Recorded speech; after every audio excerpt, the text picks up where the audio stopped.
Wonders are not just a feature for Rome Total War, they are present in many historical titles in the Total War franchise, and today I've decided to put them all into a list and to rank them from worst to best.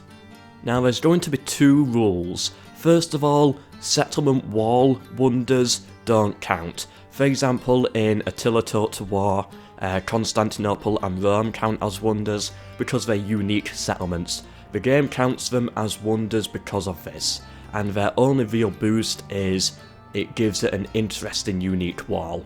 Those wonders don't count. Second, I am not including Barbarian Invasion and Alexander Total War as separate wonders. They still will be mentioned in this, but the wonders are just identical to the Rome Total War ones. There's going to be some duplicates in here as well. For example, the pyramids in Rome 2 compared to the pyramids in Attila Total War, compared to the pyramids in Rome 1 Total War. So there's going to be a lot of duplicates, and in total we have 42 different wonders. Let's begin with wonder number 42, Mount Olympus. This is in Attila Total War, and this is a terrible wonder, right at the bottom. But why is that, you might ask? How can you have a terrible wonder? Well, Mount Olympus provides plus 10 conversion to Greco-Roman paganism. Now, why is this bad then? Well, it's because if you start with Mount Olympus in the game, then you're playing as the Eastern Roman Empire, which is probably going to go for a Christian religion, not Greco-Roman paganism. So you've got this volcano in your land that is converting your territories to a religion that you more than likely will not be going for in that campaign, Greco-Roman paganism. Now, it doesn't do it globally, of course, which is really good. It's just in Thessalonica region, so Greece, but still, you know, it can cause some issues if you're trying to convert parts of your empire to a Christian religion. Number 41, Mount Vesuvius, exactly the same. Plus 10 religion conversion to Greco-Roman paganism. It's for the Western Roman Empire, which they will be more likely to go down this route, but still, as Western Rome in Attila Total War, I will be going the Christian route. However, it is slightly better than Olympus, because it provides plus 2% wealth from agricultural and animal husbandry buildings globally. Plus 2%. Okay, so that's nothing, but it's still better than the previous one. And then in 41st place, we have Mount Etna, which does literally the same thing again.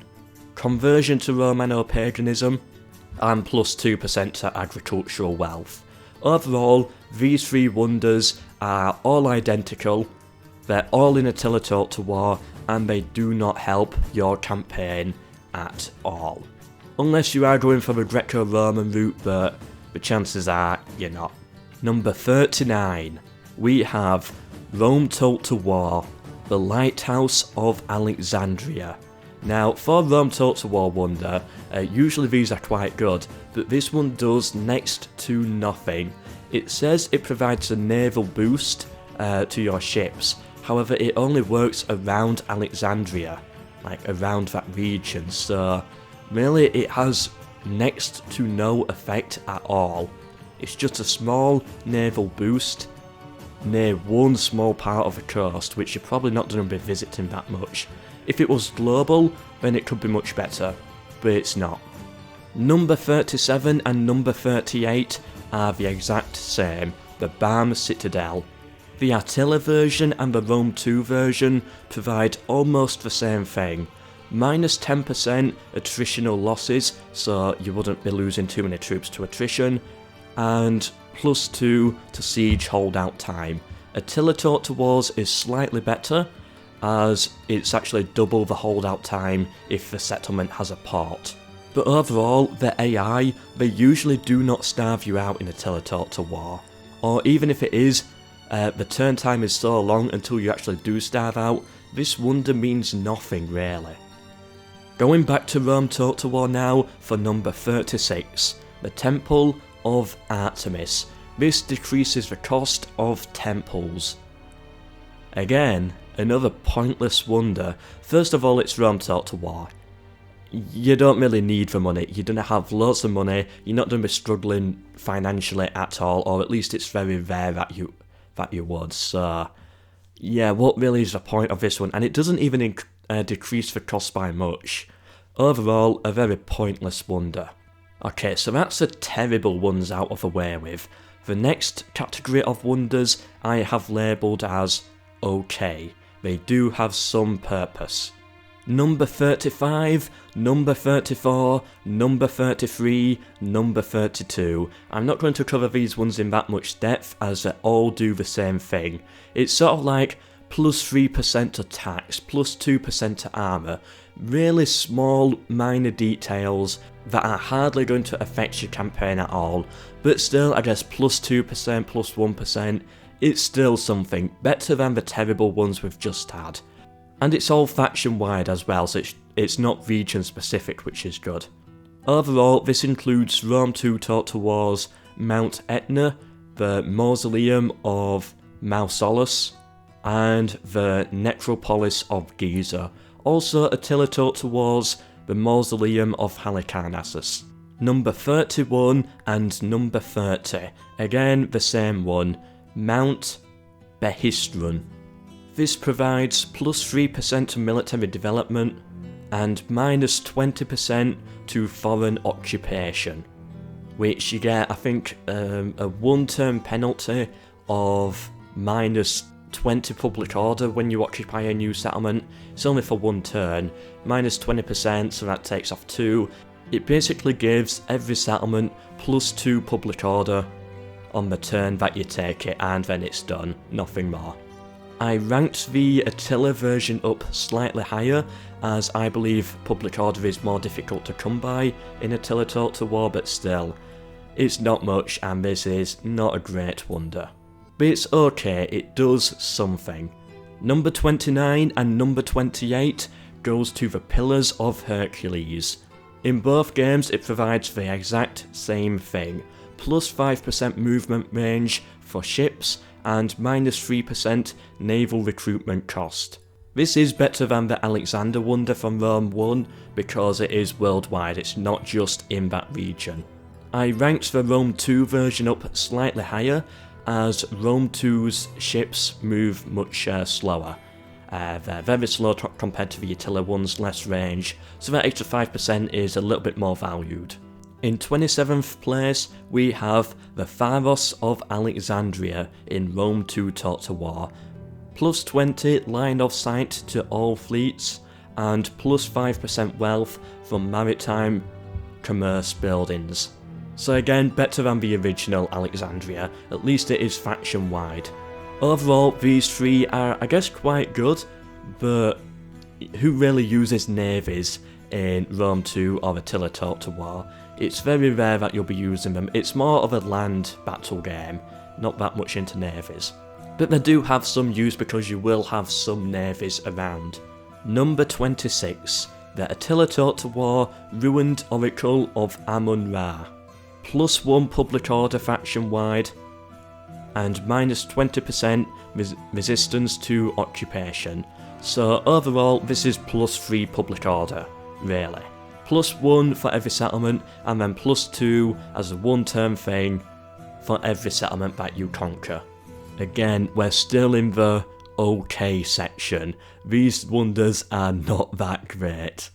Number 25, the Mausoleum of Halicarnassus from Rome 1 taught to war.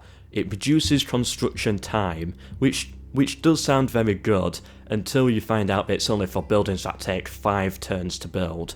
So any building that takes 5 turns is now 4 turns.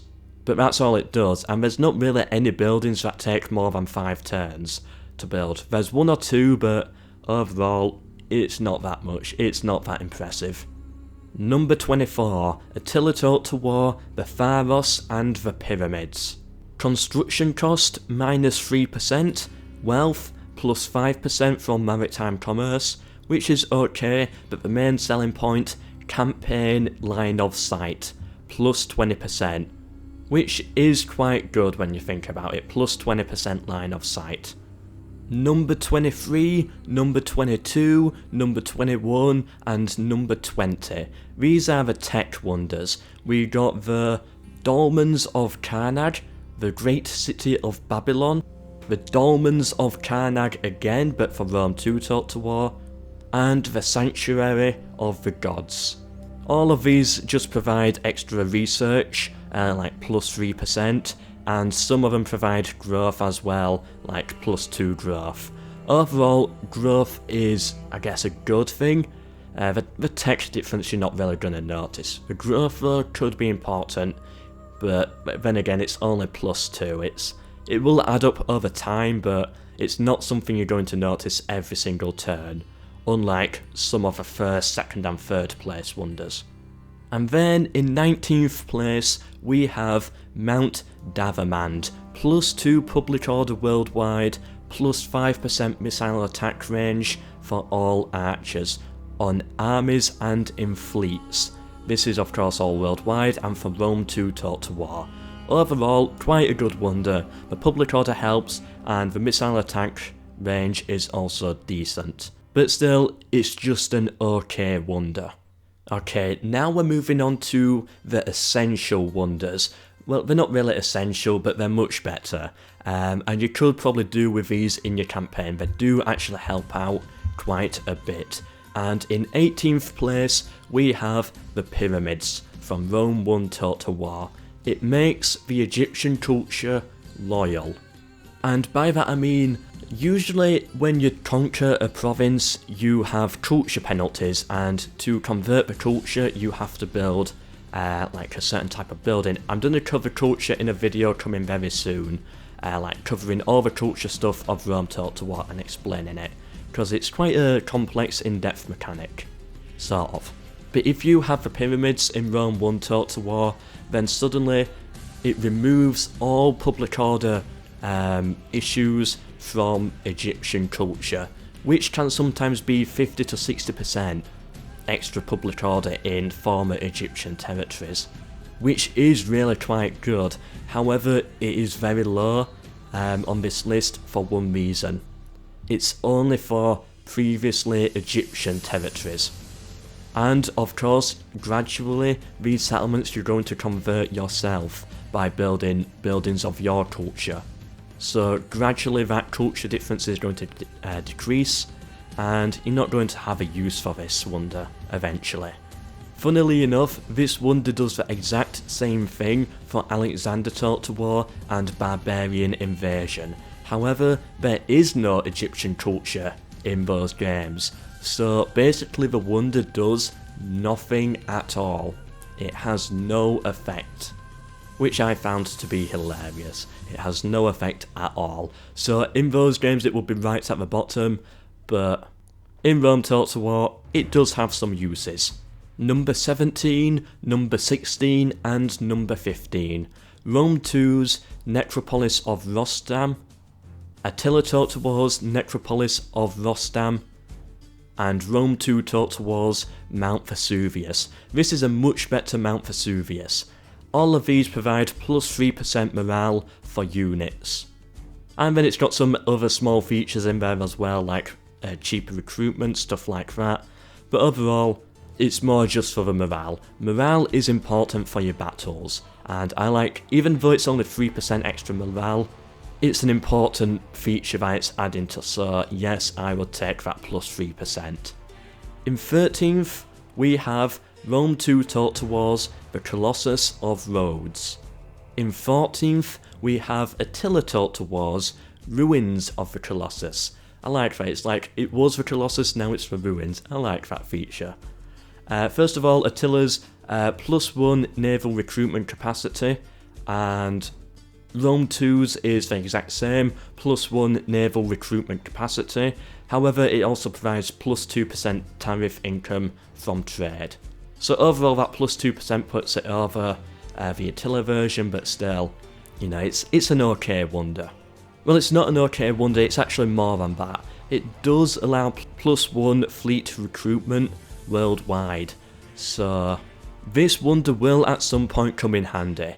this wonder will help you out of a situation at some point, more than likely. Which is why it's in the essential tier, but like compared to first place, it is nothing. And here we are, top 12, we're now into the god tier wonders. And number 12, number 11, number 10 and number 9 are all very similar. They're for Rome 2 Taught to War and they provide extra public order. The Stonehenge, Mount Olympus, Oracle of Amun-Ra and the statue of Zeus at Olympia. It's sort of like most of these are minus 20% public order penalties due to presence of local foreign cultures, and they're all faction wide, so this is much better than resistance to occupation, as that's just a one turn thing. This can be used until like the end game if you've still got foreign cultures. And it's quite a big public order boost really from all of them. Especially the Oracle of Amun-Ra, which adds +2 public order per turn, and the statue of Zeus, which I really like. No matter what, you get an edict, faction wide, which provides +6 public order. If you've got a settlement struggling with public order, just select the edict, bread and games, and you get +6 public order, which can really help you out in Rome 2 Taught to War. This can completely 100% prevent riots. It would be higher on this list, however it is an edict you have to enact, which means it's one other edict that you're not choosing. So yeah, it could have a possible downside if you do go for that edict. Overall though, these are very good wonders. Number 8. Rome 1 Taught to War's The Hanging Gardens of Babylon. This greatly improves farming. Now farming's important, it's something that you're going to be investing quite a lot into to build up your population, so you're already going to have a lot of farms set up. Overall, you've already got the farms, you might as well take this wonder. It's going to be a good one. On 7th place, we have, some people are going to hate me, the Colossus of Rhodes, which greatly, vastly increases trade. Now, this is also very good for the Greeks, because they start with it on turn 1, so that's just a lot of money coming in for the Greeks from the first turn. Very valuable wonder, it does make a lot of money, however, there's one downside. It's only money. And it's Rome Taught to War. Do you really need that much money in Rome Taught to War? You probably got it flowing anyway. At the start of the game, it's valuable. But once you've got 100,000 in the bank anyway, and that's still going up even though you've got 10 armies on the field, money does not become an issue. So you don't really need this wonder once you get to that point. Of course, these are all just my personal opinions. Please leave your personal opinions down below as well. And I'm going to show you some of the community's opinions towards the Rome Taught to War wonders at the end. So make sure to stay for that. Attila Taught to War, you're going to be struggling quite a bit with public order. So that's why I put Mount Damavand in 6th place. It doesn't do much. First of all, plus 5% missile attack range for archers, which is good, I do like that, but it also provides plus 2 public order faction wide. And Attila Taught to War, no matter how strong you are, how big you are, public order is going to be an issue in a lot of settlements, so this plus 2 does help out quite a bit. The top 5 wonders now, from all historical titles, and it's Rome 2 Taught to War taking number 5, Mount Argius, which provides plus 20 line of sight to all armies and plus 5% movement range for your armies as well. This is very good. Not only can you see further, but you can move further. And in 4th place, we have the exact same wonder, but the Attila Taught to War version. Why is Attila Taught to War more valuable? Well, because in Attila Taught to War, you are more likely to get armies that sneak through and just start raiding your settlements, being annoying, stuff like that. Whereas in Rome 2 Taught War, it's much easier to prevent that. So that plus 5% movement range for armies can help you catch up to those marauders that broke through the front lines and are now raiding your settlements. And we all have that point in Attila Total War where you're chasing a weak army, but because you both move at the exact same rate, you can never really catch up to them, and it just becomes a nuisance. Oh, that plus 5% is something that you will have that they won't, so then you should be able to catch up to them eventually and destroy them. Overall, I do really like movement range. I think it is a very valuable trait to have for your armies or whatever, and that's why it is this high up on the list. Number 3, Attila Total War Stonehenge. Now this starts off with the Western Roman Empire. Now it provides plus 3% civil developments technology, which is not much, but there's one thing on this list that makes the Western Roman Empire playable, and why when playing as the Western Roman Empire I would advise you always hold on to Britain for Stonehenge alone. This is a beautiful wonder that you are very reliant on, and many of you don't even know it. When playing as Western Rome, you have a lot of foreign religions in your territory, which causes public order issues.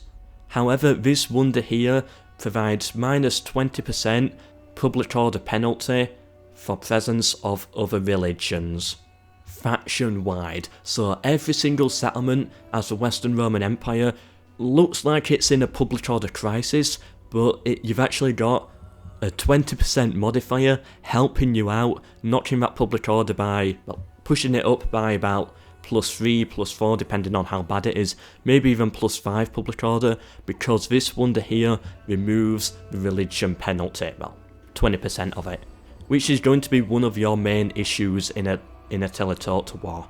Overall, this wonder here, Stonehenge, takes 3rd place as it makes Attila Total War Western Roman Empire survivable. Okay, number 2, the 2nd best wonder in all historical Total Wars. Now I said I'm not doing settlement wonders that improve the walls like Rome or Constantinople in Rome 2 or Attila, because it's unlike, it improves the walls, gives it its own unique design, and CA count that as a wonder.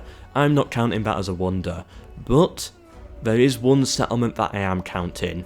Medieval 2 Total War, Jerusalem. It doesn't matter what faction you are, Christian, Muslim, even Orthodox, if you hold Jerusalem, that is plus 15% public order boost. And for that reason, it is technically a wonder. It works the same way as Rome 1 wonders, the only difference is that you can't like click on it and view it as a wonder, but it does use the wonder mechanic for that to work. So that's why I am counting it as a wonder. Incredibly valuable to have, and with it being the only wonder of Medieval 2 Total War, it just increases its value even more in that campaign. Jerusalem is a great settlement to hold. And in 1st place, what is the greatest wonder of them all? Before we do that though, let's take a look into the community's opinions, because this one is for Rome 1 Total War, and let's see where you put the Rome 1 wonders. So in last place, no one voted for this, the Lighthouse of Alexandria from Rome 1 Total War. No one cared at all about that one, not one vote, not even one person meme voted that just for a laugh, no one did it. In 6th place we have the Temple of Artemis, only 2 people liked that one. Then we got the Pyramids with 5 votes. Then we got the Hanging Gardens with 6 votes. Then we got the Mausoleum of Halicarnassus with 11 votes. And maybe people liked that one more than I thought. In 1st place you put the Colossus, which of course increases trade, and I did like that one, but it only came 7th on my list because it's only money at the end of the day. However, there is one thing in Rome Total War that you're probably going to always be struggling with. This is much harder to manage in Rome Total War than it is in any other Total War title, and that's public order, and it can be helped greatly by the statue of Zeus, which provides around 15% public order, same as Jerusalem, but it's better than Jerusalem. Not because the wonder is better, but because public order is harder to come by. In Medieval 2 Total War, you can usually manage all public order on all settlements with or without Jerusalem, but that's much harder to do in Rome Total War, mostly because of the distance from capital penalty, which can sometimes knock your public order back by 60%, and then you've probably got squalor in the large settlements, that's another 40% penalty, and it's just really difficult to manage. So even though it's only like plus 10%, plus 15% boost, it is needed to actually be able to counter that distance from capital penalty that you're going to be suffering. And that is why I put the statue of Zeus first place on this list. Not necessarily because the wonder is better than the others, but because it is more essential on that game. And that's sort of why Jerusalem got there as well. That's why Stonehenge got there. Not because they're like really good. Stonehenge in Rome 1 Total War would be terrible. But in Attila Total War, it is essential for your Western Roman Empire campaign, and that's why it got so high. So overall, that is my list. All 42 wonders of the world in the historical titles have been ranked.